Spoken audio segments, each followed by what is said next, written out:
Hi, Yeah. everyone. Good morning from Los Angeles. I am so excited to be talking to you today. I think it's been so long since I've been in LA and enjoyed your baked goods, but I miss them deeply. And I was so excited when I saw your cookbook. I knew it was coming. I was waiting for it. It's on my shelf right here. I hope everyone has a copy with them, or a copy is on the way. We're going to talk a lot about it, but first, I wanted to ask you what this baking demo is, and maybe you can talk about the grain that's featured as well.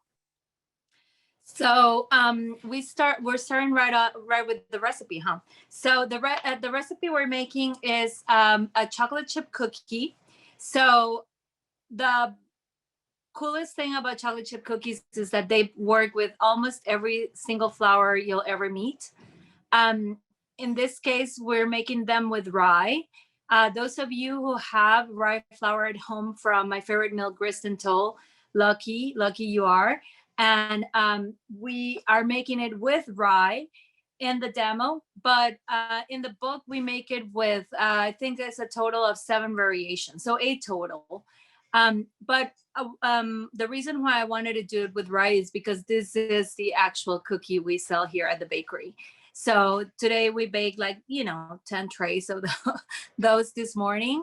And we can make, I can almost make it with my eyes closed. So yeah, let's take a look, see. Sounds good. Hello, my name is Roxana Jullapat. I am the baker and owner of Friends and Family here in Los Angeles, California. Today I want to make rye chocolate chip cookies using exclusively rye flour. And this is a recipe from my cookbook, Mother Grains, a book about baking and a little bit of cooking with whole grains that came out just a couple of weeks ago.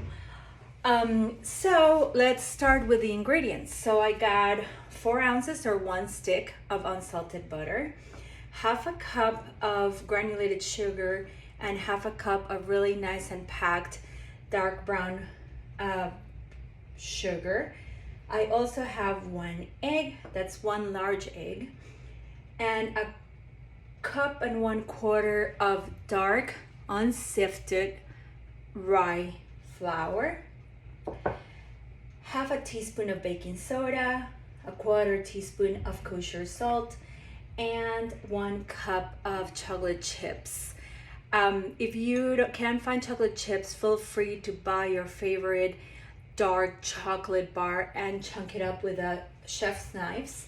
My favorite brand these days is probably Guittard, which you can find at the supermarket or the grocery store.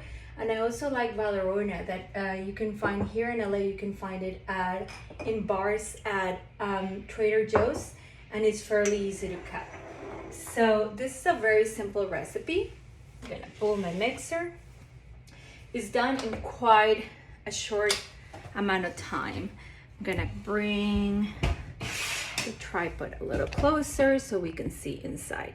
So in here, I'm gonna throw in, you up. I'm gonna put in my butter, and the butter doesn't have to be room temp necessarily. You can start with cold butter, or you can use tempered butter. Just know that if you're using cold butter straight from the refrigerator, it might just take an extra minute to cream. So, and that's exactly what I'm gonna do now. I'm gonna cream the butter with the sugar until it forms a little bit of a paste. It's gonna take a couple of minutes. And we can do this at medium speed.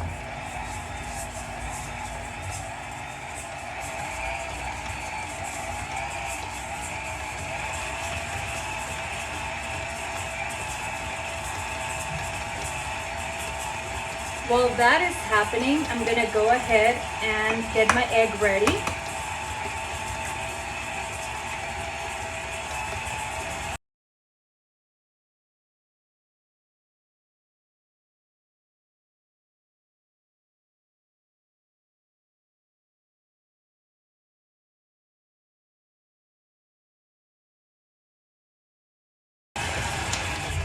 So when I can no longer see lumps of butter, and it's just kind of like a uniform mixture. It's not gonna be super creamy because the ratio of sugar to butter is quite high. I'm done. I'm gonna use the spatula to like make sure that no lumpies of anything are like stuck anywhere. And then I'm gonna proceed and add my egg.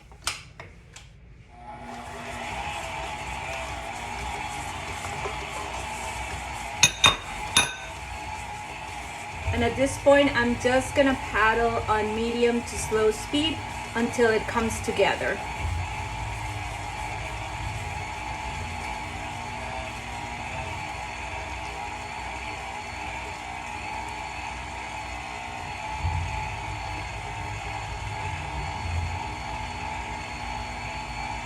I'm gonna pause for a second, clean the sides of the bowl, just like we did before.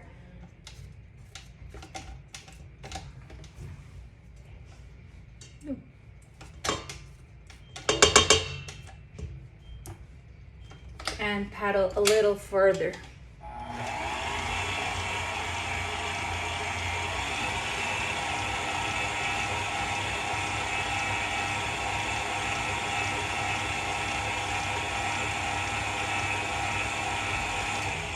And now that my mixture is nice and creamy, as you can see, I'm ready for the flours and the leavening. So I have all of my rye flour. Sorry, that was Maldon salt for the garnish. This is the baking soda.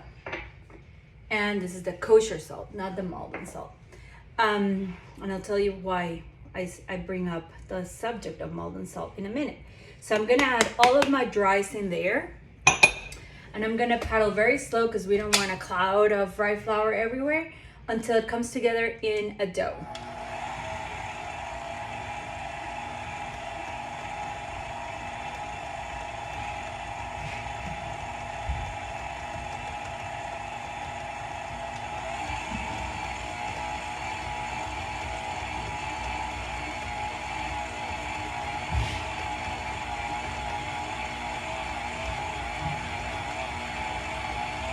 This happens fairly quickly, but just like we did before we call it a day, I'm going to scrape the sides of the bowl with the spatula to make sure that no bits are left behind and that my mixture is as homogeneous as possible.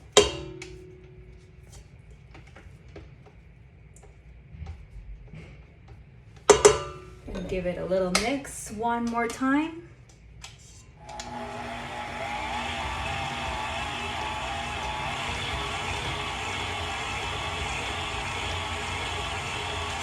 And I feel pretty good about it right now. This is what it's going to look like. Fairly stiff, yet soft, but totally uniform. Okay. The last bit is adding the chocolate, and that we just add to incorporate.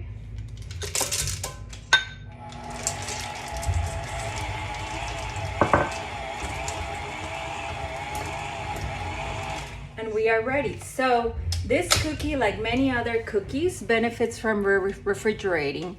Baking them right away could yield very flat cookies that spread in the oven. And refrigerating it not only like lets all the flavors kind of like meld together, it makes a really, really great resulting cookie. So I would recommend to be patient and wait. So we're gonna refrigerate it for at least 2 hours. It could be 1 hour if your refrigerator is quite empty and cold, and up to 2 days. So you could actually have this made in your refrigerator and then just pull it out and bake when you're ready. Okay, ta-da. So the best way to chill this, I find, is to use a little bit of plastic film. You could also use a little bit of parchment. You could also leave it in a bowl and like just make sure that it's very, very tightly wrapped for a more sustainable solution. And then I'm gonna put all of my dough here, just like that. and then kind of make myself a little dough packet like this. And this guy is gonna rest in the fridge for at least 2 hours and up to 2 days. Now, I had some dough made earlier today, and I want to show you what happens. Imagine it's been 2 hours and we're ready to make cookies. So you're gonna get enough dough to make 2 trays worth of cookies, or about 12 to 14 cookies depending on the size. So you're gonna prepare 2 sheets kind of like this, or you can bake them in rounds, or you can bake half of the dough today and half of the dough tomorrow. This dough also freezes very well. And then to make little, so now this dough will be really easy to handle, right? Because it's nice and chilled. I find this tool to be very useful when we're doing cookies, and you get a little scoop. And what I like about it is that it helps make a round shape, but it also helps make equal portions. If you didn't have one of these ice cream scoopers, you could just rip little bits of the dough and form balls with it, which is fairly simple to do considering that the dough is nice and cool.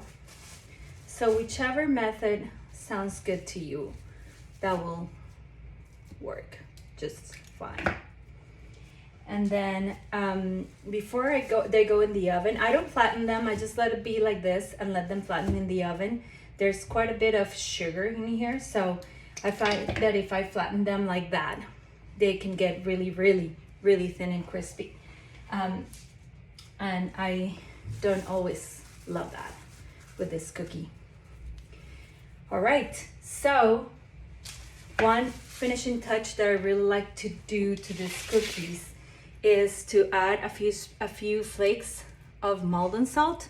Maldon salt is this flaky salt from England. You could use also fleur de sel, which is the French version. It usually comes from Normandy, or you could also use like really chunky sea salt.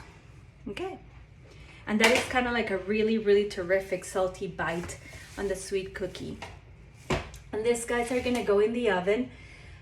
Here at the bakery, we bake them in an industrial oven, so they don't take quite as long. They take about 10 to 12 minutes, but at home they're gonna take a little bit longer, probably closer to 20 minutes.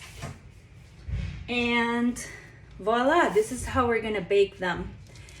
This is actually, they look kind of dark, but I think it's because the camera is reading it too dark. Maybe if I turn the light, we can see.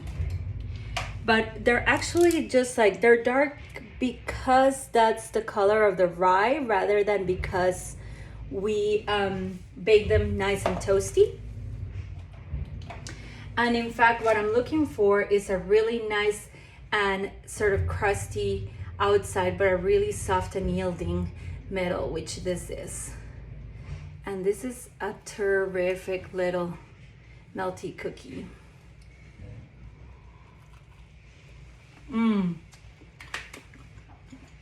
It's everything that it should be.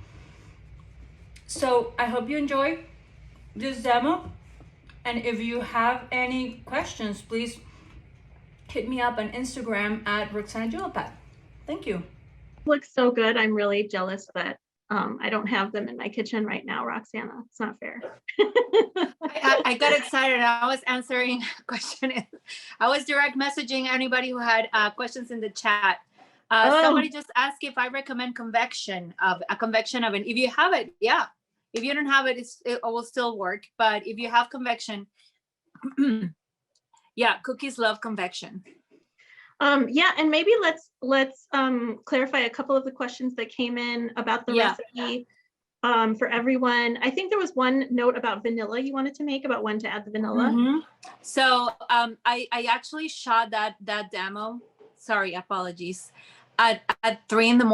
I didn't realize that I actually tried to take one morning off during the week and not come quite so early and just let the other bakers come early. But I forgot to give the key to the lead baker. So I actually came to open the door and I was like, oh, I have stuff to do. I should do this demo.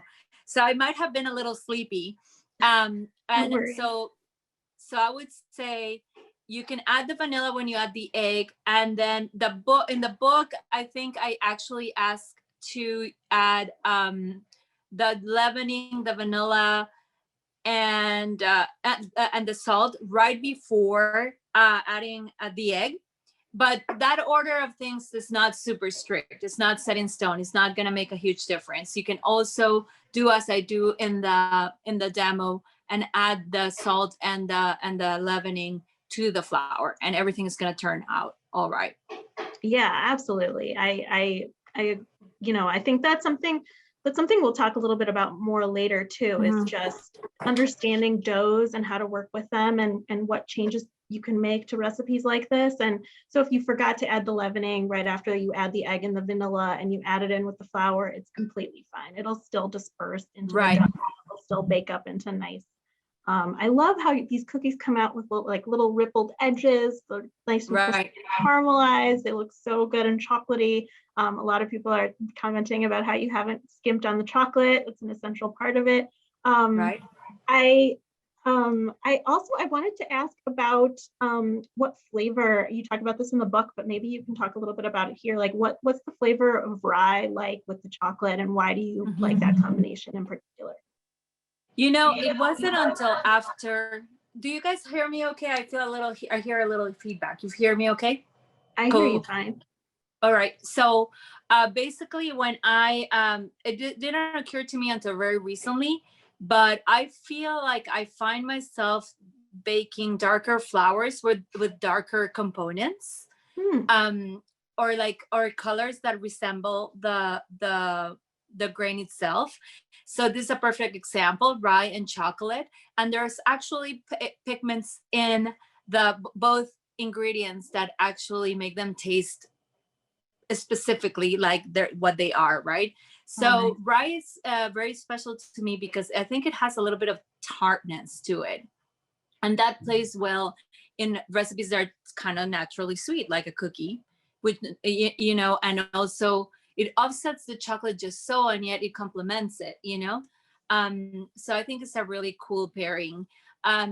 Some people tell me that it's kind of like a very adult chocolate chip cookie, but I've seen plenty of kids eat it. So yeah, I'm sure. And I have a lot of friends that can eat rye, but cannot eat wheat for allergies or whatever. So it's a good solution. It also makes a thinner cookie rather than a chunky cookie, and that's something I kind of like. So it's special, but definitely like the flour you use in this recipe will alter the result in many interesting ways. Yeah, and that's the cool thing about this recipe in particular, is you offer so many varieties of flour that you can use with it, and how to make those substitutions. I love that. One other question I think specific to this recipe is someone asked about the types of brown sugar. I know you specify dark brown sugar, but they wanted to know if they could use an English variety. Are you familiar with, I'm not super familiar with English varieties of brown sugar, but I'm assuming anything with molasses would be all right. Yeah, the one thing about brown sugar, the brown sugar that we use here in the US, is that it has a very particular flavor, right? It's very butterscotchy, so it's delicious, And I would say that for me, it's a choice, and it's a flavor choice. You could probably use just white sugar if that was a thing that you don't have access to. Also, there's turbinado sugar, which is very common. I'm not very familiar with English sugars, so I would lie. I do travel often to countries that have different looking sugars, like when I go visit my family in Costa Rica, and results can get crazy, and who would think that sugar was such a diverse ingredient that takes the personality of the weather of each specific country. You're right. Yeah. I mean, and lots of countries have different kinds of brown sugar Right. also, and they all react differently. Mhm. Let's see. I just want to get one last question that a couple of people have asked specific about this recipe is what size scoop you're using. And I know that can vary, but if you have a recommendation of the preferred Yeah, size. so in the demo, I'm using a 2-ounce scoop. So it's actually an ice cream scoop. It's pretty average, actually. And those are great, and we use them like crazy here at the bakery because they kind of keep the portion same-ish. But you know that dough, once it's refrigerated, it's so easy to handle that you could just like rip it with your hands and it's going to be just fine. As long as just pay attention so that the balls are relatively similar in size, and you'll be fine. Yeah. No fancy tools needed. I know, it's great. And the dough, when it's cold like that, it's so easy to handle. It's not sticky, doesn't stick to your hands. It's so great. Well, thank you so much for that demo. I think we were going to chat a little bit about the book now. Congratulations again. So Thank excited you. for it. I think I want to back up to, I remember hearing you tell me that you were going to write this book on whole grains a few years ago. And I wanted to talk about just your, when you came up with this idea, you write about it in the foreword of the intro of the book, but I want to hear the story again. So interestingly, I think that the one thing about this set of recipes was that because my bakery is relatively young, right? We opened, it's going to be 4 years this next Friday. It's our 4-year anniversary, almost right? happy anniversary, almost as long as Scripps County. Crazy good. So when we were about to open, I was coming up with all this, like I was encountering all these grains and new flours and testing every recipe in my arsenal, transforming it or doing small or large modifications to incorporate grains. And I knew that that was going to be sort of like our style of baking at the bakery. So this is a relatively new process. It's probably like 7 to 5 years old, and it's very well documented because I was like, I had time. I'm at home. I'm writing down, taking notes, putting them in. Like if I had a little luck, I would put them in my laptop, and it was kind of like a very intentional purpose. So it became very obvious that I had a good chunk of know-how that was publishable, and it just kind of like was like, the time is now, and also we opened the bakery, and I thought that it was going to be an incredible, intense education of my staff and customers, and having to tell them like, but you gotta try buckwheat, it's good for you, no, give it a chance, open your heart, open your mind. And it wasn't hard at all. Like people were very uninterested in like listen to me talk about sustainability or where it came from. They're just like, give me something delicious. And people wanted to make the recipes or wanted tips on how to make a banana bread that was moist like ours. So it became just really kind of like a natural conclusion. Hey, this material should make it out into a book. I already had an agent at the time, and I knew I had gotten a couple of publisher requests about like, hey, would you ever be interested in writing about this subject? So I knew that there was buzz around it. So it just happened. Yeah, no, and I think two things about that conception of it and how you brought it together were the couple of years of travel that you had where you experienced whole grains in their natural habitats, I think in Bhutan, in throughout Europe, in Costa Rica, here in the United States. I remember you talking a lot about that, and you write about it in the intro of the book. But you write in such a way with this journalism background, right? Like you're a natural researcher, a natural documentarian. Your precision with gathering these things, in some ways, journalism and being a pastry chef, being a chef, come together in like a really nice way, because both sides of your brain are working together to get the details right, to get the history of it, to get the context of everything. And I think that you really bring that to the book. And maybe that's not something you were consciously doing, but I think that goes into my next question, which is just about how the book is so much more than a cookbook. It's, it's really a primer on whole grains. It's a textbook in some ways. It's a manual for these whole grains and how to make them. Maybe we can just go back to basics and you can talk about why you chose these grains. Sure. Barley, buckwheat, corn, oat, rice, rye, sorghum, and wheat. I didn't memorize them. I was trying to. When I was like, oh, I'm gonna write about grains, everybody's just like, oh, like quinoa.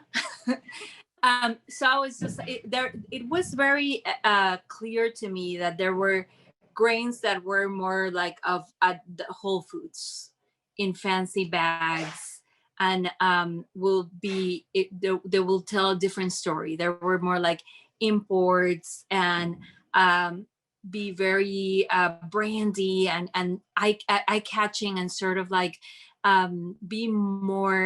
speak more to like wellness or restrictive diets. So for example, tough for gluten-free people, and things like that. And you would see them in sort of more specialty stores, right? And then there was this other family of grains that were part of an agricultural movement that I could totally feel the beat, and it was all around me, or in our country. Like, we're a huge country, but we feel what is happening in upstate New York or what's happening in Washington State, because we are in general a small world too. So I could make a distinction between these 8 grains that were so important to us economically, culturally, politically, and these other grains that were not so central to who we are and where we're going. And also, it's kind of like the grains that I want to see in the world. These are grains that are delicious, super important, and that not only did I find, it's not like I found them, it's more like I'm like, we met. It's like, oh, we were part of the same circle, we just never had the pleasure. Hello, how are you? Aren't you awesome? And I can't wait to meet some more, but for sure, I'm sure I don't want to be so selective that I rule out other ingredients that are equally awesome. But I think that this 8 central grains are inarguably the most important, as we see it now. And this is a very new bracket, we could call it, of baking and grain industry. And I think it's gonna grow more and more. And I can totally see American growers incorporating other crops in sustainably and doing an excellent job, just like they have with this 8 mother grains. Yeah, absolutely. I love that connection to the American continent. Like, this is where we live. These are the grains that are indigenous to this continent, South and North. Right. And these are the ways to use them. But also, the book is such a great resource. I think a lot of people come to whole grains for different reasons. Like you said, maybe they'll be curious about it because of dietary reasons. Maybe they'll be curious because they saw it at a store, a natural food store, a store like Whole Foods. Maybe they'll be curious because they had a baked good at a bakery like yours, and they didn't realize, that's how buckwheat tastes, and maybe they actually really like it. But whatever the reason, I really love that the book comes together and says, here are ways you can use these grains, not just in baking, but also in cooking. And I think there's maybe a perception, because people know you as a pastry chef and a baker, that this is just a baking book. I love that it's not. It's, I'm writing about one of the recipes. It'll be published in the Washington Post in the next couple of weeks. It's Roxana's vegan pozole. It's an incredible recipe. I was telling our team that the food stylist that styled the recipe for our photographers couldn't stop eating it. She kept going back to the bowl even after it had gotten cold. It's so flavorful, it's incredible, and it features hominy. Maybe talk a little bit about corn in the US and how it's such a it's so important to the history of this continent, but also how we eat it. You know, it's interesting. Corn. You know, I grew up in like a Central America, which is like ground zero for current corn culture. We're like part of this big group called Mesoamerica, and certainly California is part of that group, like kind of like the northern tip of it. We could call ourselves children of the corn, and probably get sued by Stephen King, but we could be, we sure are, you know, like, and we're talking about a vast region. When you think about it, it's all of the Southwest all the way to New Mexico, and we are like major players in the corn production around the world. So a lot of what we know about corn in recent years has been negative. It has been like, oh my God, all this corn that we grow that is modified, and we extract all this high fructose corn syrup from, and all this modified starch. That's not the corn we discuss in the book, you know? And we know so many varieties of corn that are absolutely amazing and lend themselves beautifully to baking. Cornmeal being one of them. And then cornmeal comes in every color under the sun. So I think that there's a duty as a Californian for me to discuss corn fully and incorporate it as much as possible. And also, I think that politically, we are obligated, again, no sense obligation for you all, but definitely for me as a food professional, to promote the agriculture of this corn, so that we send a strong message to the industry at large that this is the corn we want to see in the world, as opposed to that commodity corn that is heavily subsidized and almost annihilate any other production around the world. We're at a point where like there's smaller countries that produce corn, but are almost obligated to buy cheap American subsidized corn because they can't compete with those prices. So this is also a really meaningful act, you know, of food justice and sustainability. Absolutely. And that's a thread throughout the book that I think is really stood out to me and moved me. You know, I think corn has gotten a bad rap in this country for good reason.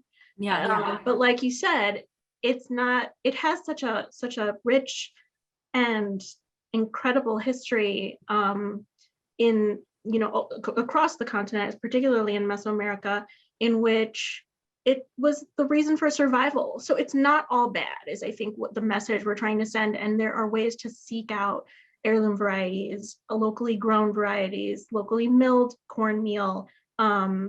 Your book has an incredible resource for finding local mills, local farms that are growing these varieties that you specify in the book, and ways to support that community, support your community wherever you live. And I love that we have such, you know, on the chat, everyone waved hi from wherever they were living, and I love that it's this like gathering of people from across the country and even the world. So welcome, thanks for coming. Maybe talk about that idea of community and like where, you know, how a bakery, a mill, grain growers fit into that.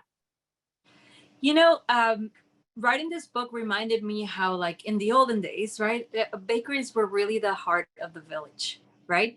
Like people would bake their own in the community oven, or maybe they would buy from their baker, because I think that what that teaches us is that even in a small setting, even in a small town, but even also in large cities like Los Angeles, like no one is doing this alone. Every loaf of bread is a communal act. Like you could not bake that bread if you didn't have someone who's going to take it home and enjoy it and support your business. And in the same way, we wouldn't have the opportunity to make that loaf without the farmers that grow the wheat and the sort of like this like secondary industry that comes right after, from the harvesting to the cleaning to the miller that turns it into beautiful flour. So if you think about it, the baker is not even the end consumer, like it really, or the end user. It really is that person that takes it home and feeds their families or friends, or makes sandwiches for themselves. It really is like we are all parts of this equation. Yeah, and not to put you out of a job, but I think, for people that want to make it at home, they can be part of that equation too, right? They can either go to a great bakery and purchase the bread or the, anything that's made with the whole grain, or they can, make something from your cookbook where they're going directly to a miller. I am currently stationed in Tucson, Arizona, and so I've gone up to see Hayden Mills because I had never seen it before. And you mentioned it in your book. It's just an incredible operation, the way they're milling Sonoran wheat and other grains. And I think it's taught me so much about the ability to find local grains in my area and to support that community. I absolutely love it. I wanted one thing that I also love, what to add to that, is like one thing that I am finding really inspirational, or like just like sort of like an incredible motivation to keep doing what we're doing and like applaud others and sort of like lift them up. The most amazing thing about this grain thing is how many women are spearheading the movement at every level. I mean, seriously, like I feel like I am not in any way a leader. I'm really just a disciple of all these people, because from farmers to millers to intellectuals and scientists to bakers to food activists, at every level we see women really making a difference. Do you want to shout out any names now? Oh yes, please, by all means. I would definitely say for sure the most important person, the most directly important person for Mother Grains, for friends and family, and for my own grain experience has been Nan Kohler at Griston Toll, who has held my hand through all this process, and also sort of besides guide me, sort of also like push me out of my comfort zone and call me out when I'm not doing enough, or when I'm not trying hard enough. Like, yeah, you can do it. You can add more whole grain.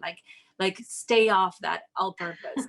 And also Monica Spiller is a scientist who runs, I think it's called the Whole Grain Connection in Arizona also. She's based in Arizona. And she has done grain research and promote growing grains and baking with grains for at least 30 years, if not 40 years. And she's just like an incredible human, and probably like one of the brightest minds in the grain world right now. Of course, I'm a big fan of farmer Mai Wen, who is based in San Diego. And I see her as the future, she has for sure been, she's taken on all of these lessons from people like Nan Kohler and Monica Spiller, and put them directly in the ground. She is that person growing this grain, and letting us know the real price of growing these foods that are just and sustainable. I love that. The real price of growing foods that are just and sustainable. And I think that's something we're all thinking about more and more. Many of us just marked Earth Day a few weeks ago. Right. It's, I think like we talked about before, a lot of people come to whole grains for different reasons, but something that I think your book does a really good job of is hand in hand with the community aspect is the sustainability aspect, is that when you're supporting local growers, local makers in your community who are doing good for the earth, who are growing these grains in a sustainable way, you're supporting the planet as well. You're certainly also supporting your health. And so I think that, and I think that also something you said about the price of it is that you're supporting those growers and those farmers. Farming is an incredibly labor intensive, very hard job, just like, anything in the food world is very labor intensive. And I think the more we value that, the more we value our food, what we put into our bodies, and who's making it, who's growing it, who's picking it, who's producing Right. it. All of that goes hand in hand, and I think that's that comes through in your book, which is just Well, and I'm a child of the 80s, you know, and I was a member of Greenpeace, and like let me and you know the message back then was always like, we make a decision with every dollar that we spend, right? So even though we don't think this has a great, large, palpable impact in the short term, it sure does, you know. So every time we decide to put that all-purpose flour aside and focus on increasing our usage of whole grains, we are making an impact. It's every dollar counts. Absolutely. Great. Let's see, how much time do we have? Like, if anybody has other questions particular to the book, please feel free to drop them in the chat, because we'll leave some time at the end to grab other questions. But meanwhile, I'll keep going with mine because I'm just having a good time chatting with you. I could probably talk to you all day about this. I think something we talked about before this was how grains can be great teachers. That you're a consumer of recipes and food media just like all of us, and something you've noticed in the community is sort of a little bit of direction to cook without recipes. And Right. As pastry chefs, I think we both bristle against this because we like precision and we like to make sure things come out exactly the same way every single time. You're a business owner, your livelihood depends on that, right? But in doing what you do, particularly in working with whole grains, that's not always the case. Maybe you could talk a little bit about why and how that feeds into your philosophy of cooking. Yeah, I'm definitely a big fan of like always, by all means, follow the recipe. Of course, I ask that of my staff every single day. And I know that when things go in disarray, it's usually because somebody didn't totally follow the recipe. But the one thing we know about whole grains is that they're slightly inconsistent, right? And it's not uncommon for a batch of flour to be have a different level of moisture one season to the next, or one bag to the next. So what I find really important and relevant and life-changing about whole grains is that because their nature is to be slightly different than before, unique in their own different way, and it kind of like reminds us that it is an agricultural product. So this week's tomato is not like last week's tomato. It's exactly the same line of thinking. And if we think about it, we're what is really amazing about the usage of whole grain in the kitchen is that we're slowly learning to tell if that tomato is ripe or not, right? We're learning to see our flour, to read it and know what it needs, right? And people think that this is a hard learning lesson, but it's absolutely not. You know, it really is a matter of being really just mindful in the moment. And as we were saying earlier this morning when I talked to you, it's like it really is as simple as going for a walk and learning that in time you walk on the sidewalk.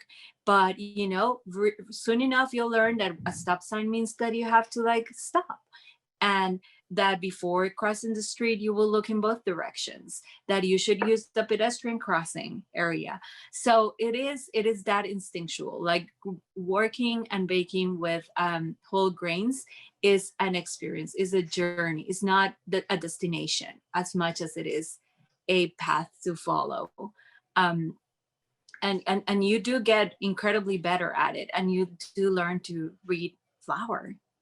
Yeah. And it's not a lengthy, tedious process. And some, you know, because in the world of grain, especially when you get into serious bread baking, you will benefit from reading what we call spec sheets. So flour people, your vendor will send you spec sheets when they have, and this is like lab work, you know, and it's cool information. But let me tell you, by no means do you need it. Like all you need is your 5 senses. And I do tell this to people because, you know, people say like, I love baking, it's so relaxing. And I'm like, absolutely.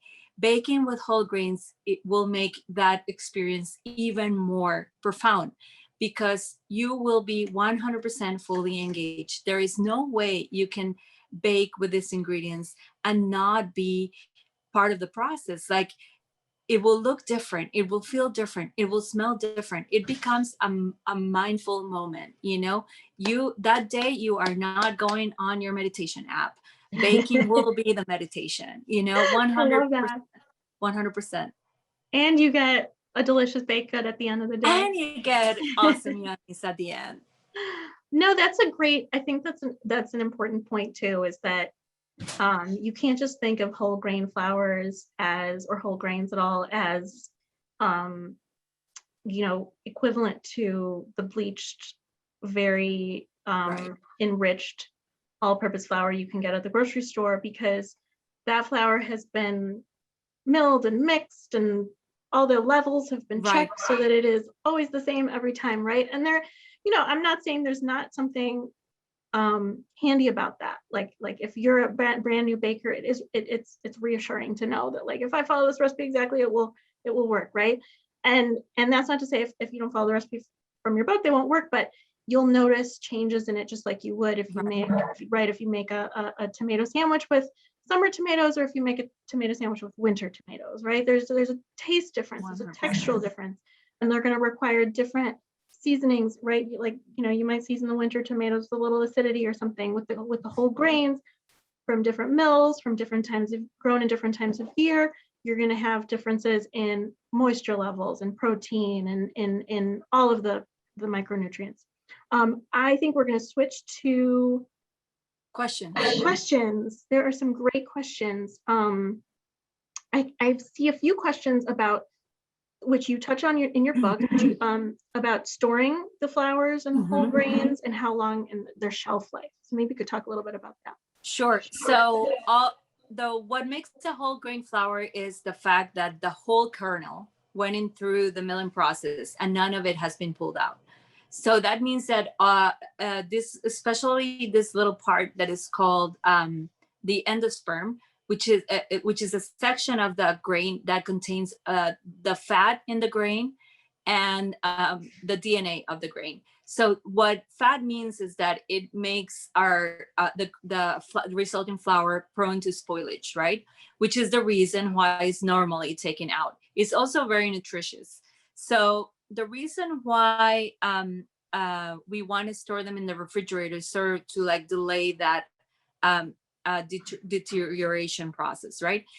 So the best way is, and like, you know, a lot of millers have gotten really smart about packaging, but you can also put it in a freezer bag and then you put it in the refrigerator, or you can also put it in the freezer. This way you can keep your flour for up to a year, right? Now, if you're me and you have flour everywhere and you bake often, you can leave it out for a couple weeks. I mean, here at the bakery, we probably go through a bag within 2 weeks. And those bags that we feel, those products that we feel we use less often are in the freezer. So yeah, I mean, I would say that we have some spoilage every now and again, but it's not crazy fast. But you know, this whole grain flours, especially milled by independent millers, tend to be a little pricey. It's important to make sure that you take good care of them, and they'll be fresh and delicious for a long time. And how can you tell when flour like that has gone bad or rancid? It's rather obvious. It's not unlike a rotten fruit. You know, you'll open the bag and you'll have a very, very pungent, almost rancid smell. Mm-hmm. A lot like rancid oil. Right. Got it. Someone's asking about your thoughts on milling your own flours, which I thought was an interesting section in your book. Right. Maybe, talk a little bit about that. Yeah, you know, like I have to apologize to the homemade miller contingent here in the Scripps. I'm not a big fan of milling at home. And the reason why is because, drum roll, I know a great miller, right? So, but I definitely have come to learn that milling is hard. Like milling good flour is hard. It seems like it's just like putting grains through a food processor, but it actually is pretty a pretty exact science, and I appreciate the sort of like the personal touch of the miller, like determining how fast should the grains descend from the hopper into the stone. And as much as I've tried, I have not been able to reproduce the results of great milling at home. So I would say, but then, I don't want to stop you. If that's your jam, by all means, continue to pursue home milling. I would say that some things that do help with home milling is to either refrigerate or freeze your grain before you put it through the stone, and that reduces the temperature so you can achieve a finer mill without overheating the grain, and which is important to avoid spoilage and like the texture of the flour. And another thing that I think is important is that you use home mill flours for sort of like a limited amount of things, like for example, if you're going to make a tender biscuit, go out there and find yourself some great whole grain flour. But if you're going to make a sourdough loaf, by all means use your homemade mill flour. It will be great. Chocolate chip cookies, great with home mill flour. Great tip. Yeah, and I think you mentioned in the book too that you can get a mill for, mills are pretty expensive, but if you're really going to get into it, you can buy a home mill for about $400. Yeah. Personally, I'm with you. I'm going to let the miller do the job because they know what they're doing. I don't need another hobby. Baking is good enough for me. Right. Exactly. Like, you know the variance, the risks. Like, sometimes you feel like everybody's a baker. Yeah. And then you're like, yeah, you know what? There's actually a little bit of experience and know-how play a role in good baking. I feel the same way about milling. Experience does play a huge role. Absolutely. Yeah. I mean, especially when you talk about the difference between getting a really like getting that flour really finely, fine enough that you can use it in pastry the way you do.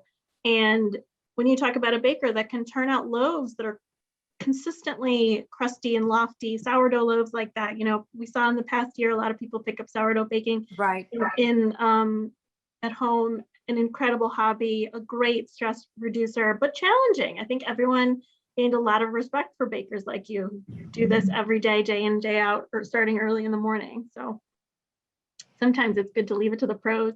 I see a question from question about the butter for the recipe that someone used Irish butter and their dough was softer, and I just wanted to see if you had thoughts about the use of higher fat European butters. Yeah, that would be a very natural result from using higher fat European butter. You would probably have a softer dough.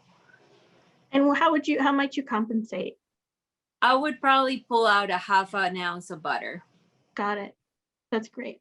Let's see. And we just got a question for what grains can you use in yeast bread besides wheat? Well, I think that's an easy one. You'll probably need to use a little bit of wheat just to add gluten and structure.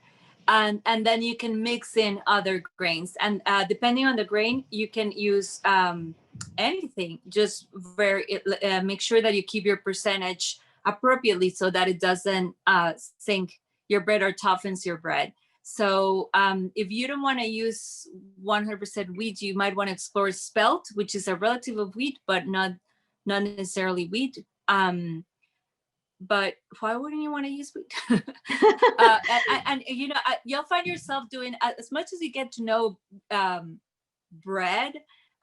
flours, when you get to know more whole grains, you'll find yourself doing concoctions, ooh, I really like this corn and buckwheat combo, like if you want to go wild. So you'll find yourself doing a lot of little cocktails, flour cocktails, grain cocktails. I think that's, and that's a good maybe segue to just my final question. And I want to touch on, there are a number of questions about specific percentages of flour, specific types of flour, specific ways to use these flours. But I would really encourage everyone to get the book, because I think you'll see that it is really this whole world. and becoming familiar with it is going to be the only way you can answer those questions for yourself. In some ways, it's really understanding the differences in those flours. You'll be able to see it, you'll be able to feel it, and you'll be able to taste it.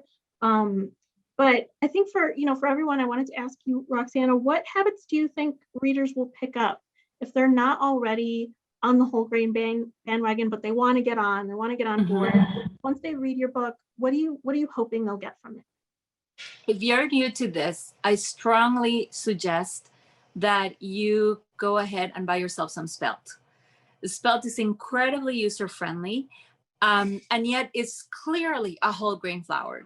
So you'll cook with it, you'll make, start with something very basic, something like chocolate chip cookies or something like a pancake, make your favorite recipe using spelt. You're not ready to like go crazy. Do half your all-purpose flour, half spelt, and just that first experience will teach you so much. And I like spelt because it's quite successful and almost can be substituted for all-purpose flour in a 1-to-1 ratio. It's almost all-purpose flour, a little on the softer side, but almost all-purpose flour. Great. Well, this was so great. I'm so glad we got to do this. I feel so lucky that I got to chat with you here. Thank you so much. What a great way to spend the morning. Thank you for everyone. Absolutely. I'm going to go make those chocolate chip cookies now.